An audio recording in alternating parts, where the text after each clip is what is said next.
Okay. The other day, I accidentally went on a date. When I say accidentally went on a date, I was just hungry and was not attempting to meet anybody new. But here's what happened. I was really just running errands, and I was like, yeah, I went to the next town, next city over, pretty much to pick up some contact lenses. And while I was there, there's a restaurant I like. It's like one of those all natural, local kind of restaurants. It's fairly expensive, but it's good food. So when I was in line to place my order, there was a lady in front of me, and she asked, like, uh, I saw like your hamburgers. They look really good, but I only got $10. What can I get for $10?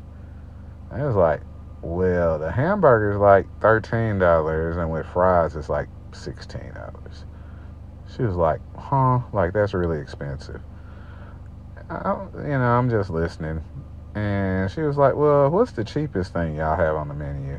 And they were like, a deviled egg sandwich. And she was like, what? A deviled egg sandwich. And actually, the deviled egg sandwich does look pretty good. I didn't know what a deviled egg sandwich looked like at the time either. So I was kind of like, what the fuck myself? So going forward, like, I just decided to just go ahead and pay the situation forward. Like, I got enough money to, pay for my lunch and yours. I'm really was just gonna sit here and eat by myself anyway. So yeah. So I went on and paid for her food with my food. We sat down, had lunch, had a little discussion, and it was a pretty good thing. I talked about some things going on in my life. She talked about what was going on in her life, and it was a decent situation. It was just decent. I mean, she is not the particular kind of person I'm looking for, which goes to the wheat and the tares. I guess we'd probably start with that.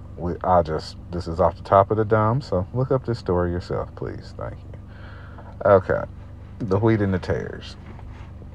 So the farmer and I guess his servants. We're gonna say servants because I'm not looking at anything. I'm just doing this off the top of the head. The farmer and his farmer had his servants plant a crop of wheat,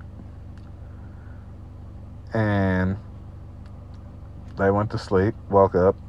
Next, the wheat's coming up, and when the wheat was coming up, they saw tares coming up with the wheat. So they went back to the farmer and was like, the seed was good that we planted. Where are the tares coming from? And he said, an enemy must have sowed seeds of tares amongst the wheat while you were asleep. So they said, what should we do about it? Should we just pull the tares out? Here's the thing. Like in the picture above, tares and wheat look exactly the same. You can't really distinguish, especially when they're coming up, tares from wheat. So basically, he said no.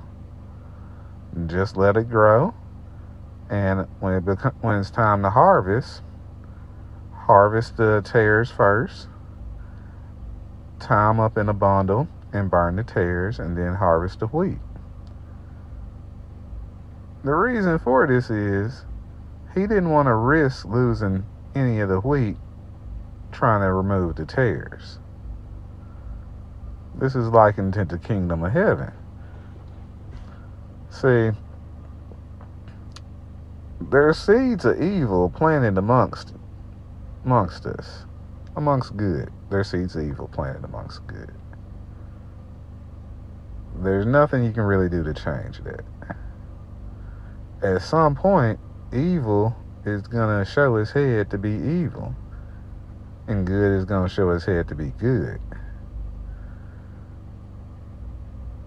The thing is, you just have to follow God's plan and use discernment. I could discern that this person is not probably the kind of person I need in my life on a regular basis. But it was nice to have a good conversation with them, and I treated her to lunch.